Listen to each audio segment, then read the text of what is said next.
রক্তদান, রক্ত পরিসঞ্চালন বা ব্লাড ট্রান্সফিউশন চিকিৎসা বিজ্ঞানের এক অভাবনীয় সাফল্য। রক্তদানের ফলে বাঁচছে অসংখ্য প্রাণ, কমছে মৃত্যুর হার। তবে রক্তদানের ব্যাপারে মানুষের মধ্যে কয়েকটি ভুল ধারণা বিদ্যমান। তার পাশাপাশি ঠিকমতো পরীক্ষা নিরীক্ষা না করে রক্ত নিলে অনেক সময় বিভিন্ন সংক্রামক ও মরণঘাতী রোগে আক্রান্ত হওয়ার সম্ভাবনা থাকে, এমনকি মৃত্যুও হতে পারে। এই কারণে রক্তদানের আগে কয়েকটি বিষয় জানা জরুরি। চলুন এই ভিডিওতে সেগুলো জেনে নেই। নিয়মিত রক্তদানে শরীরের কোনো ক্ষতি হয় কিনা? না, রক্তদান করলে দাতার কোনো প্রকার শারীরিক ক্ষতির আশঙ্কা থাকে না। রক্ত নেওয়ার আগে চিকিৎসক স্বাস্থ্য পরীক্ষা করেই তারপর রক্ত নিয়ে থাকেন। রক্তদান কতটা নিরাপদ এটা নিয়ে কারো কারো মধ্যে সংশয় আছে। আসলে দৈহিকভাবে রক্তদানের কোনো ঝুঁকিই নেই। একজন পুরুষের শরীরে ওজনের কেজি প্রতি ৭৬ মিলিলিটার এবং নারীদের শরীরে ওজনের কেজি প্রতি ৬৬ মিলিলিটার রক্ত থাকে। সবারই কেজি প্রতি ৫০ মিলিলিটার রক্ত সংবহনের কাজে লাগে, বাকিটা উদ্বৃত্ত।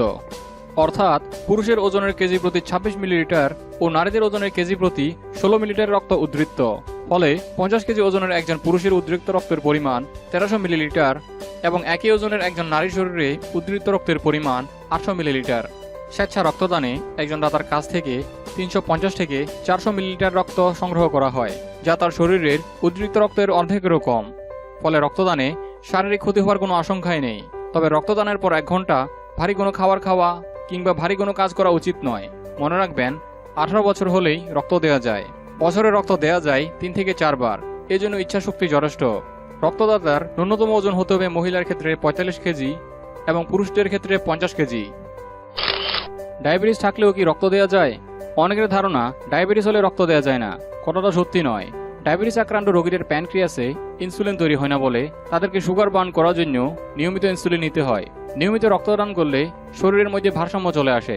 তাই যাদের ডায়াবেটিস আছে তারাও রক্ত দিতে পারেন। তবে যারা ইনসুলিন নেওয়া শুরু করেছেন তারা রক্ত দিতে পারবেন না।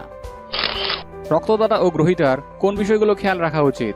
আপনজনের রক্ত হলেও তা পরীক্ষা করেই নেওয়া উচিত। এতে করে রক্তের মাধ্যমে সংক্রামক ব্যাধি ছড়ানোর ঝুঁকি কমবে। নিয়মিত রক্তদাতা ৩ মাস পর পর তার শরীরের চেক আপ ও রক্ত পরীক্ষার মাধ্যমে নিজের স্বাস্থ্য সম্পর্কে অবহিত হতে পারেন। রক্তদানের পর অনেক সময় কাউকে অজ্ঞান হয়ে যেতে দেখি আমরা। এটা হয় মূলত লো ব্লাড প্রেশারের কারণে। ঘাড়ের ধমনীতে ব্যারো রিসিপ্টর নামে এক বিশেষ ধরনের নার্ভ সেলের কারণে রক্ত দেওয়ার পরপরই দেহে খবর হয়ে যায় যে রক্তচাপ কমে গেছে। এই শূন্যতা পূরণের জন্য রক্তকণিকাগুলো তখন সংকুচিত হয় এবং রক্তচাপকে স্বাভাবিক করার চেষ্টা করে। আর রক্ত দেওয়ার পরই কেউ যদি দ্রুত উঠে যান বা হাঁটতে শুরু করেন, তখন আকস্মিক রক্তচাপ নেমে যাওয়ার ফলে কারো কারো শরীরটাকে হালকা মনে হতে পারে, সেই সাথে অজ্ঞান হয়ে যেতে পারেন। এটাকে এড়ানোর জন্য যা করতে পারেন তা হলো রক্ত দেওয়ার পরপরই না উঠে কিছুক্ষণ শতান হয়ে বিছানায় শুয়ে রাখতে পারেন। খেয়াল রাখতে হবে এ সময় মাথার নিচে যেন কোনো বালিশ বা উঁচু কিছু না থাকে, কারণ মাথাটাকে রাখতে হবে হার্টের লেভেলে, যাতে হার্ট থেকে ব্রেনে পর্যাপ্ত রক্ত যেতে পারে। আর নামার আগে কিছুক্ষণ পা ঝুলিয়ে বিছানায় বসে থাকতে পারেন।